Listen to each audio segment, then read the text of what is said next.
Okay, so we're going to again do Shabbos. I don't know what happened there, but there were manias. I couldn't put it up for some reason. It wasn't taped with the sound somehow. So we'll do it again. At least the second time. I don't know. Maybe more. I don't know exactly. But certainly it's the second time. So we'll B'ez Hashem. We're going to learn a little bit. Learning the Chesed Avram. He has a summary of the Arizal. And what he does, we try to go through it with some the machshav and chassidus also. So let's see. I'm going to hopefully try to not make it too heavy, but it's, I used to learn this every week before Shabbos, the whole thing. Well, I don't know how many weeks it was, but however many it was, at least try to, and it really makes your Shabbos something else entirely that's very hard to describe.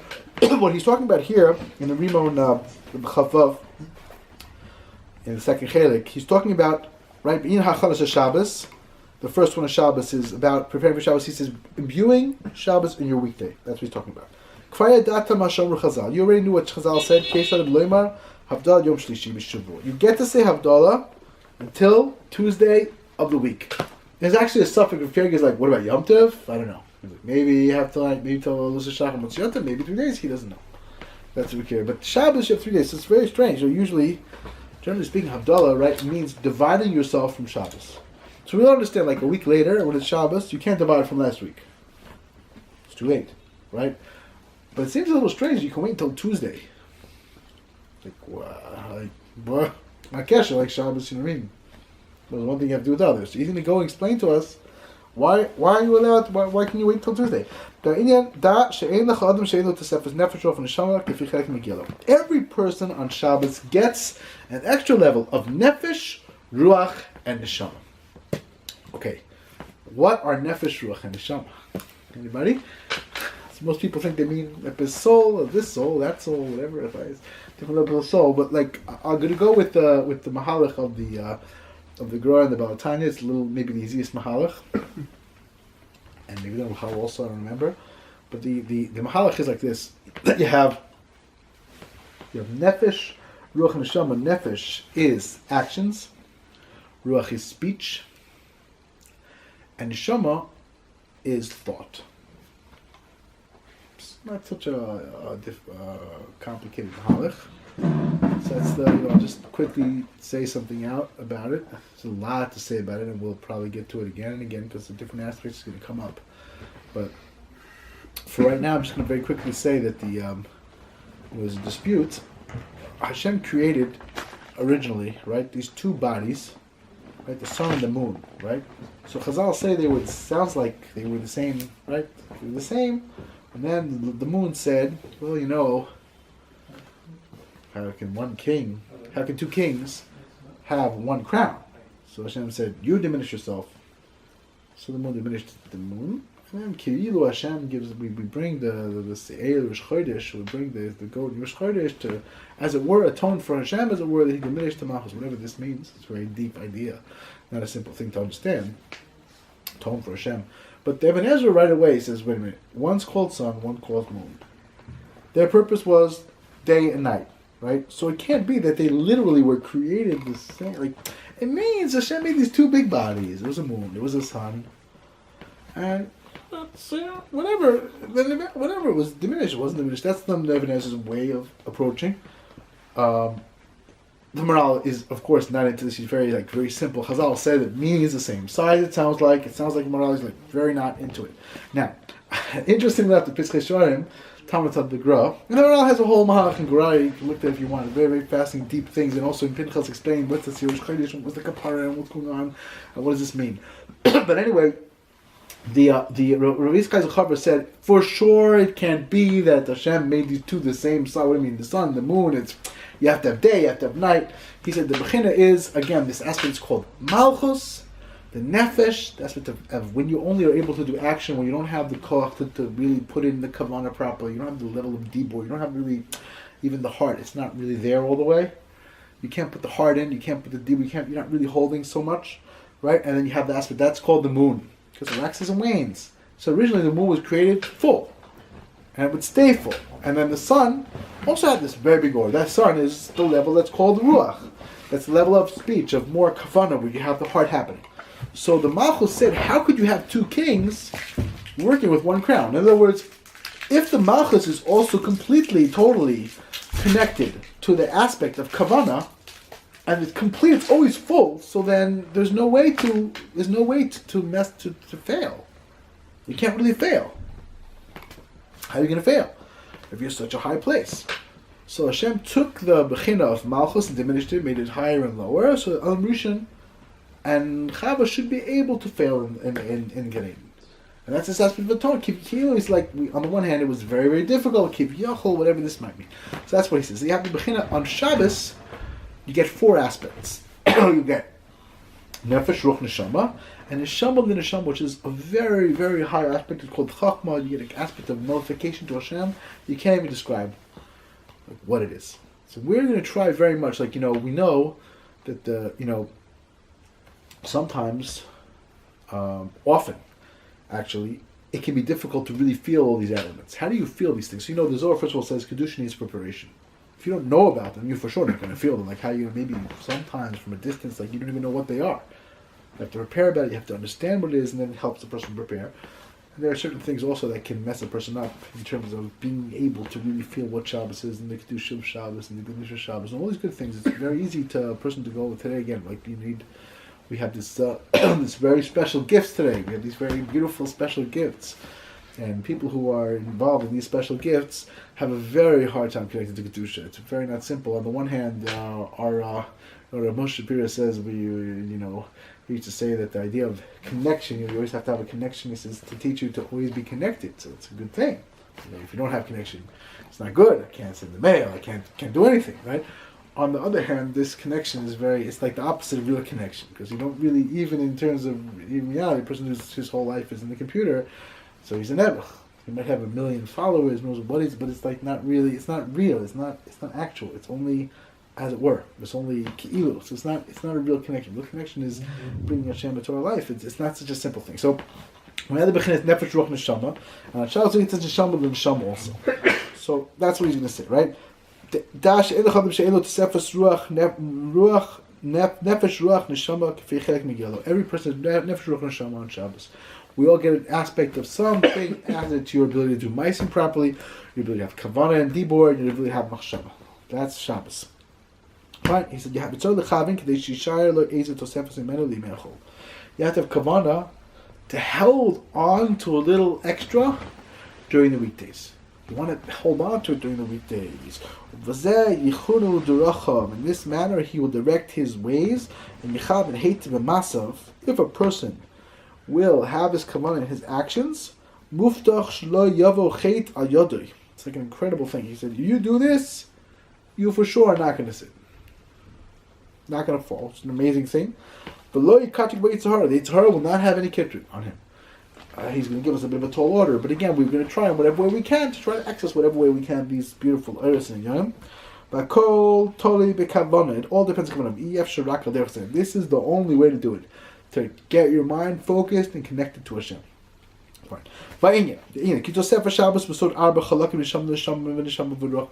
just said, you have 3 aspects: chachma, bina, zer, nuk, this bechina of. Right? Chachma is bittul, completely nullifying to Hashem. Bina is the aspect of tshuva, which is become a machshava. Right? That's neshama. Ruach is dibur. And nefesh is ma'isa. Meaning, b'tosef neshama, the neshama is telekes mochi Shabbos. Neshama, you're not holding on to. It's going to go away. When it comes to end Shabbos, you lose neshama. And that's part of why, right, the Pischei says, it's why you make havdalah. You have wine on Shushlish, like it's 10 yain amar nefesh, you're losing the oil of Shabbos. So you're losing, so you take a little wine, like a person that was a mourner, as always mourning the loss. One thing it's also to do with some havdalah, like to kind of, oh my gosh, I'm losing it. I gotta, get the koch back. Fine. So v'yom rishon shesh neshama v'chakos mislekas. On Sunday you have neshama, ruach and nefesh. So on Sunday you still have neshama. That's what happens on Sunday. Then it leaves. On Monday, it's only the main thing, the ruach and the nefesh, of course. It goes Yom Kippur l'nishalo rak nefesh avad. Tuesday we have only the nefesh. That's why you can do havdalah till Tuesday, because you still have a little bit of shaychus to Shabbos. That's how they explain it.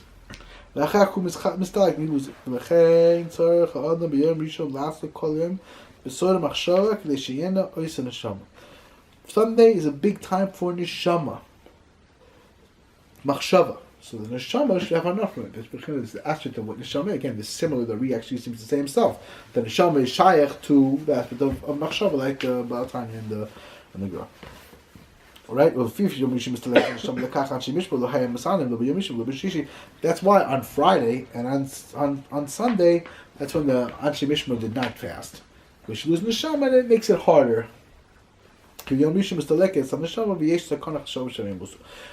neshama goes out, it's harder to deal with fasting. The person can have this whatever musu means, will actually die or will lose out on his levels, whatever it might mean, the pshai is, I don't know, whatever it is. Bottom line is, it's not good. The fasting is good. Yom Shishi u'tosefes neshama. Yom Shishi also is going to be neshama right before Shabbos, like he'll explain. That's why Sunday is harder to fast than other days. That's what he says. On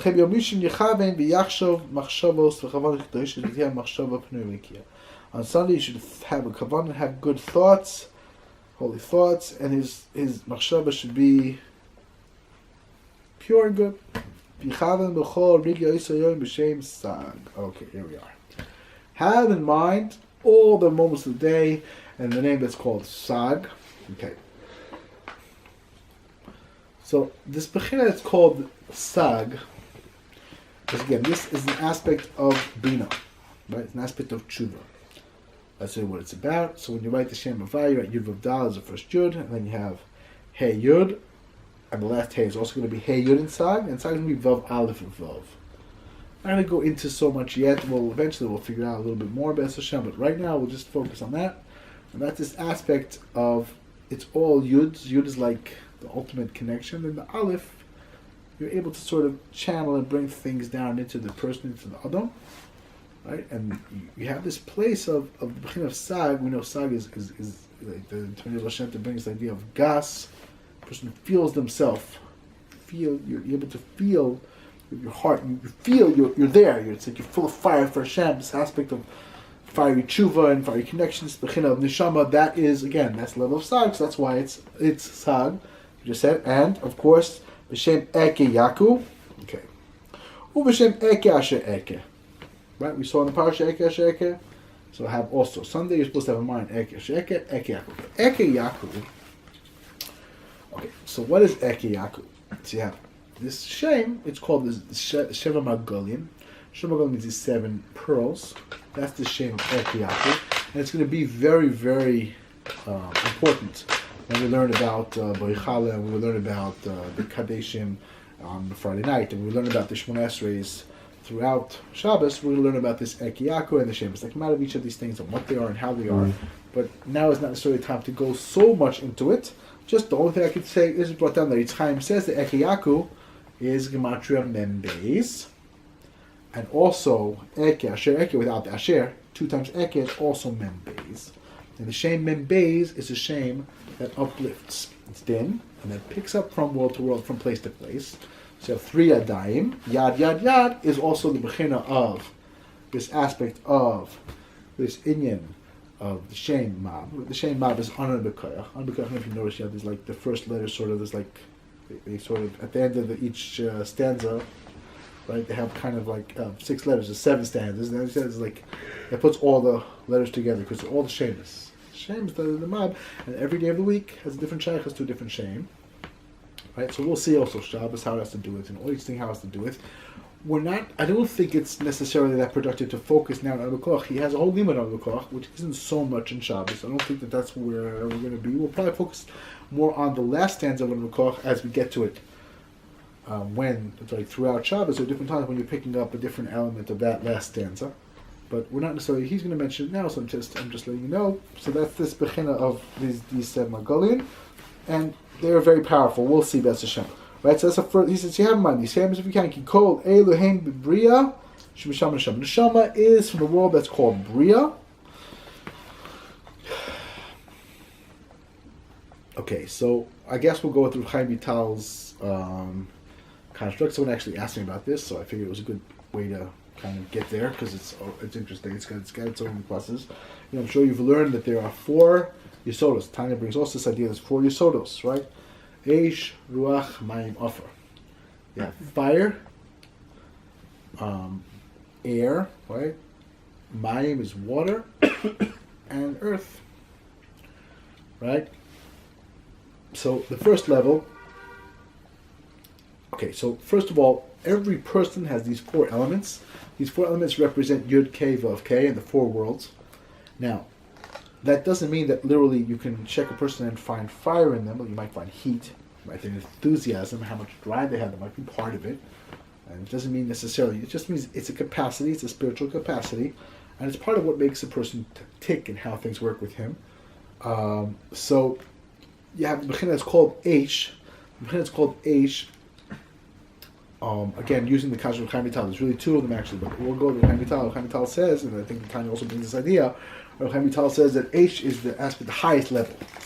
Yud, right? Atzilus, the highest level, H.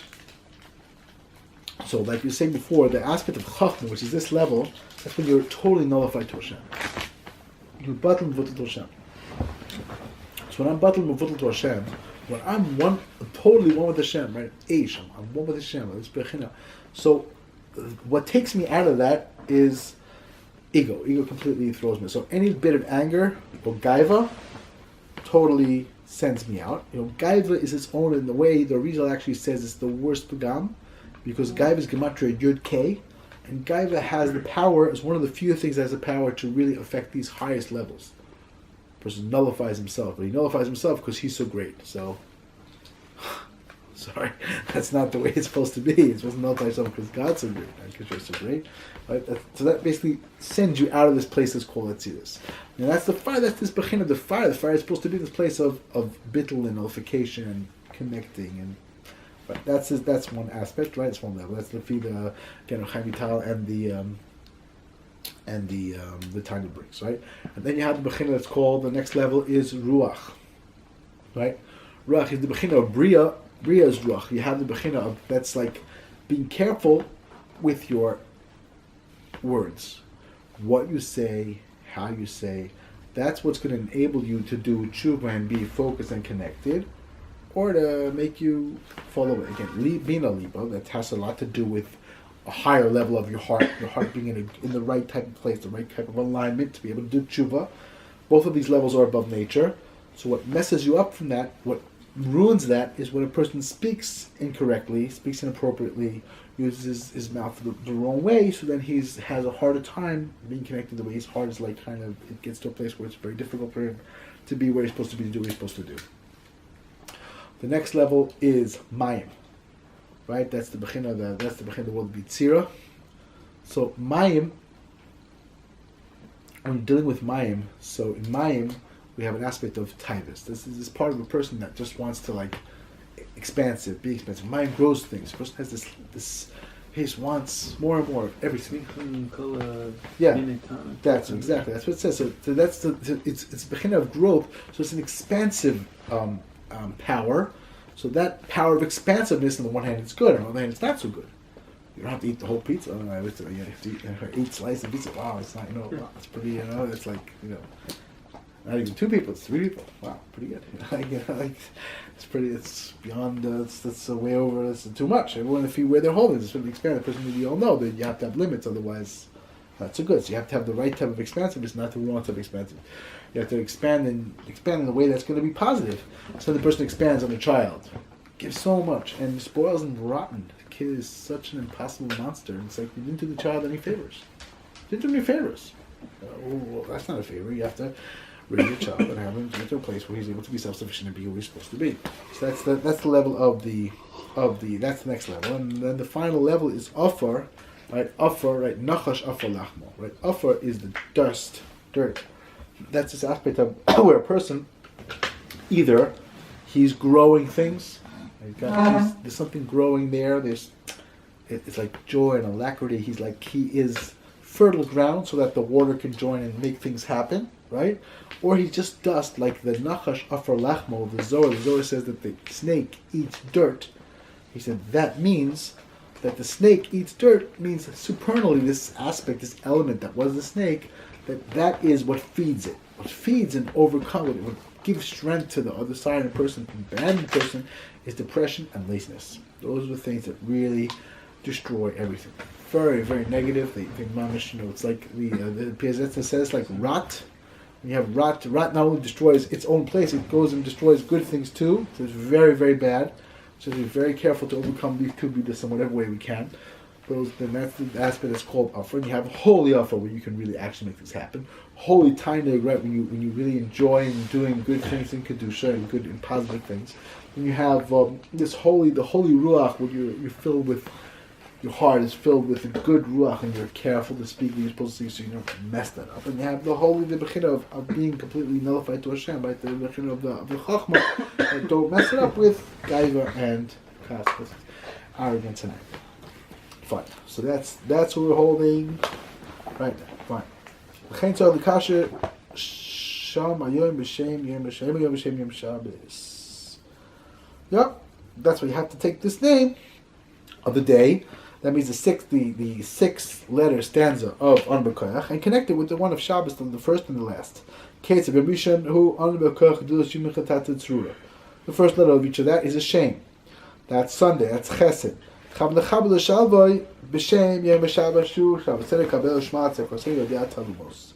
Right? We put them together. And have in mind to receive a extra neshama, right? That's what we do on Sunday. So just like to go through. So I don't want to, again, maybe it's a mistake, but I don't think so. I don't want to do so much on Mekoch. It's not really our topic. At a certain point, he talks about what Mekoch is. That's where we need to be talking about Mekoch enough. But Mekoch basically is an elevator. It goes from level to level. It uplifts from level to level. Kaddish, you have in mind Mekoch, because you're picking up the neshama, and you're picking up from one world to the other when you go from one part of the diamond to the next part of the diamond. So it's Kaddish. And that's all about this bechina of Ad Mekoch. Very good. How do you focus the Maisa on like that day? If possible, have good machshavos. No, but on like that Shem, just by that avoda. Yeah. Okay. This is the thing with the Shem. So learning about it is also very good. But really, when you're talking about a Shem is a portal to go in somewhere. So either opens or it doesn't. So like with the Ben Ish Chais is like.